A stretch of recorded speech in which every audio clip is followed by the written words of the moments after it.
দর্শক বন্ধুরা, welcome back to my YouTube channel. বন্ধুরা, আমার ইউটিউব চ্যানেলে আপনাদের সকলকে স্বাগত জানাই। তো চলুন বিভিন্ন স্বনামধন্য পত্র পত্রিকায় প্রকাশিত কয়েকটি বিশেষ খবর দেখে নেওয়া যাক। আজকের ফ্রিতে প্রকাশিত বিশেষ খবরটি হলো 3 বছরে বন্ধ 3 শতাধিক স্কুল, বেহাল দশায় এডিসির শিক্ষা ব্যবস্থা, প্রশ্নের মুখে প্রদ্যুতের মথা প্রশাসন। ছাত্র নেই অজুহাতে খাড়া করে একের পর এক স্কুল বন্ধ করে দিচ্ছে তীব্রামতা এডিসি প্রশাসন। গত বছর নতুন করে আরও প্রায় 10টি স্কুল বন্ধ করে দেওয়ার সিদ্ধান্ত নিয়েছে এডিসি প্রশাসন। অস্বীকার করার উপায় নেই, বাম আমলে 2 কিলোমিটার অন্তর স্কুল স্থাপন করা হয়েছিল যাতে গরিব পড়ুয়াদের দূরের কোনো স্কুলে যেতে সমস্যা না হয়। সরকার পরিবর্তনের পর পড়ুয়া নেই এই অজুহাতে 3 বছরে প্রায় 3 শতাধিক বিদ্যালয় বন্ধ করে দেওয়া হয়েছে। আর এডিসি এলাকার তো শিক্ষার 12টা বেজেছে অনেক আগেই। ড্রপ আউটের সংখ্যা বাড়ছে স্কুল ছুটের সংখ্যাও। জনজাতিরা নানাবিধ সমস্যায় জর্জরিত, নেই কাজ, রেগা মুখ থুবড়ে পড়েছে। আর এখন প্রদ্যুৎ বাহিনী যুদ্ধজয়ের স্বপ্ন ফেরি করছেন। তিপ্রাসারা এখন আনন্দে মাতোয়ারা হয়েছেন। কি পেলেন আর কি খোয়ালেন সেই হিসেব করার ক্ষমতা নেই। বুবাগরা ফের আরও একবার তাদের মগজ দোলাই করলেন। গরিব জমিয়ারা অর্থের অভাবে জমি চাষটা পর্যন্ত ঠিকভাবে করতে পারছেন না। তীব্রামতা পরিচালিত এডিসি প্রশাসনের এই নিয়ে কোনো মাথা ব্যথাই নেই।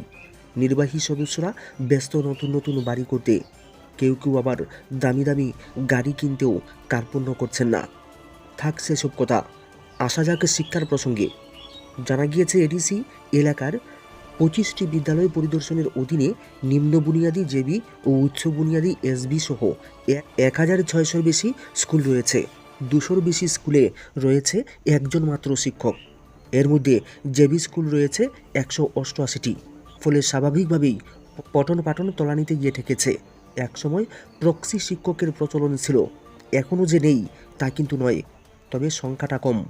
অবাক করার মতো বিষয় হলো এডিসি শিক্ষা বিভাগের নির্বাহী সদস্য বা শিক্ষা দপ্তরের কোনো আধিকারিক বিদ্যালয়গুলো পরিদর্শন করে শিক্ষার হাল দেখেছেন বলে কোনো খবর নেই।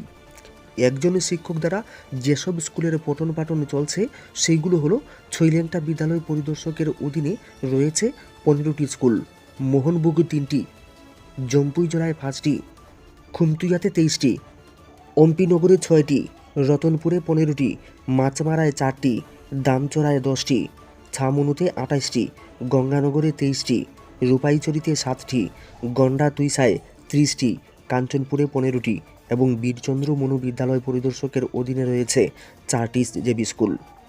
23টি এসবি স্কুলে রয়েছে একজন করে শিক্ষক। এর মধ্যে দামচড়ায় রয়েছে 4টি, গন্ডা তুইসায় 5টি এবং কাঞ্চনপুরে রয়েছে 14টি স্কুল। এইসব শিক্ষকদের একাংশ বছরের পর বছর স্কুল কামাই করে চলেছেন। ফলে পঠন পাঠন তলানিতে গিয়ে ঠেকেছে। পড়ুয়ারাও উৎসাহ হারিয়ে ফেলেছে, বাড়ছে স্কুল ছুটের সংখ্যা। এডিসির মুখ্য কার্যনির্বাহী থেকে শুরু করে কার্যনির্বাহী সদস্য, এমডিসিরা সবাই এই কথা জানেন। তারা কার্যত চুপচাপ। আর এখন তো তারা আনন্দে আত্মহারা। এখন স্কুলগুলোতে ছাত্র সংখ্যা কম এই অজুহাতে গত বছর উল্টো 10টি স্কুল বন্ধ করে দেওয়ার সিদ্ধান্ত নিয়েছে এডিসি প্রশাসন। মান্দাই, গন্ডা তুইসা, আমবাসা ও জম্পুইজলা বিদ্যালয় পরিদর্শকের অধীন একাধিক বিদ্যালয় বন্ধ করে দেওয়া হয়েছে। বিভিন্ন বিদ্যালয় পরিদর্শকের অধীনে আরও 40টির মতো স্কুল বন্ধের সিদ্ধান্ত নেওয়া হয়েছিল। জনরুষের ভয়ে এডিসি প্রশাসনকে পিছু হটতে হয়েছে, কারণ যে স্কুলগুলি বন্ধ করে দিতে চেয়েছিল এর মধ্যে সবকটি সমগ্র শিক্ষা অভিযানের অন্তর্ভুক্ত। গত শিক্ষাবর্ষে প্রায় 90টি স্কুল বন্ধ করে দিয়েছিল মথা পরিচালিত বর্তমান এডিসি প্রশাসন। এডিসি এলাকায় জেবি এবং এসবি স্কুলগুলি পরিচালনা করছে এডিসি প্রশাসন। এর বাইরে রাজ্য সরকারের অধীনে মাধ্যমিক ও উচ্চ মাধ্যমিক বিদ্যালয় মিলে রয়েছে প্রায় 200-র বেশি। ওই স্কুলগুলিতেও বিষয় শিক্ষক থেকে শুরু করে অন্যান্য শিক্ষকের প্রচণ্ড সংকট রয়েছে। ফলে লাটে উঠেছে পড়াশোনা। এডিসি এলাকায় শিক্ষার যখন এই হাল, তখন বিরোধীরাও চুপচাপ বসে আছে। রাজ্য সরকারও অদ্ভুত নীরবতা অবলম্বন করে চলেছে। আরও অবাকের বিষয় হলো তীব্রামতার বুদ্ধিজীবীরা ককবরকভাষীদের শিক্ষা বা জনজাতি এলাকার শিক্ষার এই হাল দেখেও তারা চুপচাপ, কোনো হেলদুল নেই। 2018 সালের পর থেকে রাজ্যে মাধ্যমিক ও উচ্চ মাধ্যমিক পরীক্ষার্থীর সংখ্যাও কমছে। এইবারের মধ্যশিক্ষা পর্ষদ পরিচালিত উচ্চ মাধ্যমিক পরীক্ষার ফলাফলে দেখা গিয়েছে 7,623 জন পরীক্ষার্থীর মধ্যে 1,696 জনই উত্তীর্ণ হতে পারেনি। A1 পেয়েছে মাত্র 5 জন। গন্ডাছড়ায় 67.90% পড়ুয়া পাস করেছে। তার মানে হলো এডিসি এলাকায় গুণগত শিক্ষা তলানিতে গিয়ে ঠেকেছে, নেই কোনো নজরদারি। তার উপর এডিসি এলাকার মাধ্যমিক ও উচ্চ মাধ্যমিক স্কুলগুলিতে স্কুল ম্যানেজমেন্ট কমিটি না থাকায় স্কুলের পঠন পাঠন থেকে শুরু করে মিড ডে মিল শিখে উঠেছে। সব মিলিয়ে এডিসি এলাকায় শিক্ষার হাল বড়ই করুন। যাদের সামর্থ্য আছে তাদের ছেলে মেয়েদের বহিরাজ্য, বিশেষ করে শিলং এর নামী স্কুলে বা রাজধানীর বেসরকারি স্কুলগুলোতে ভর্তি করছে। বাকিদের অবস্থা কীরূপ তা সহজেই অনুমেয়। সংবাদ ও সম্প্রদায়ের ছায়া দেখছে প্রদ্যুৎ। রাম মন্দির হতে যদি 500 বছর লাগে, অপেক্ষা করতে হবে ত্রিপুরাল্যান্ডের জন্য।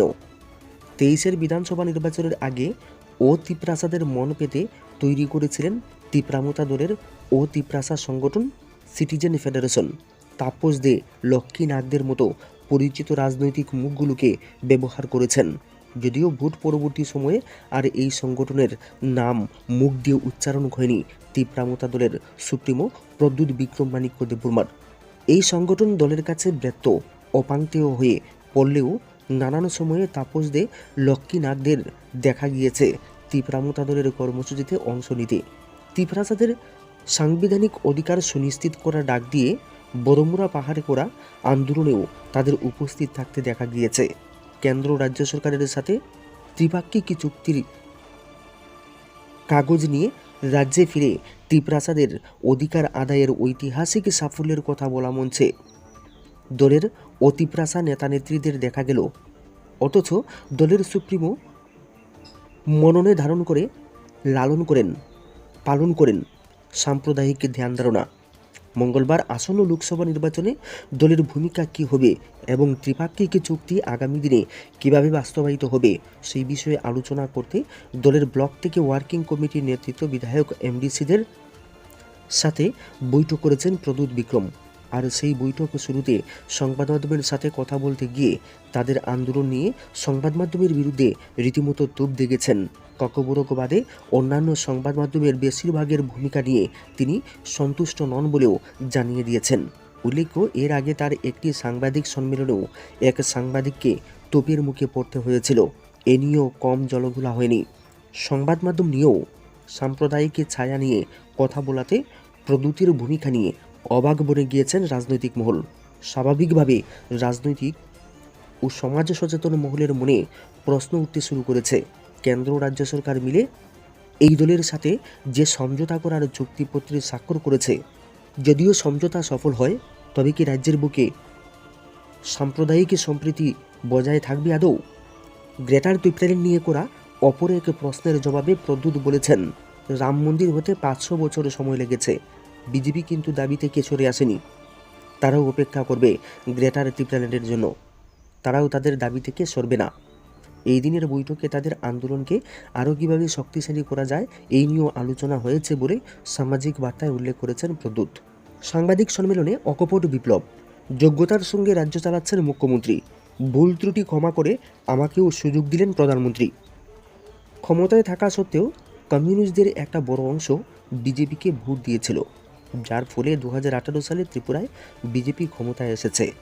মঙ্গলবার রাজ্যে এসে প্রদেশ বিজেপি কার্যালয়ে সাংবাদিক সম্মেলনে এই কথা বলেছেন পশ্চিম ত্রিপুরা লোকসভা কেন্দ্রের বিজেপি মনোনীত প্রার্থী তথা সাংসদ বিপ্লব কুমার দেব।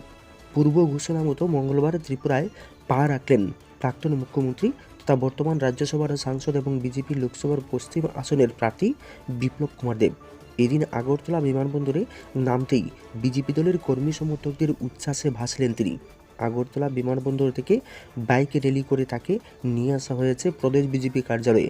এখানে বিজেপি প্রবক্তা সুব্রত চক্রবর্তী, প্রদেশ বিজেপি সভাপতি রাজীব ভট্টাচার্য সহ দলীয় কার্যকর্তারা উষ্ণ অভিনন্দনে বরণ করে নিয়েছেন পশ্চিম ত্রিপুরা লোকসভা আসনের প্রার্থী বিপ্লব কুমার দেবকে।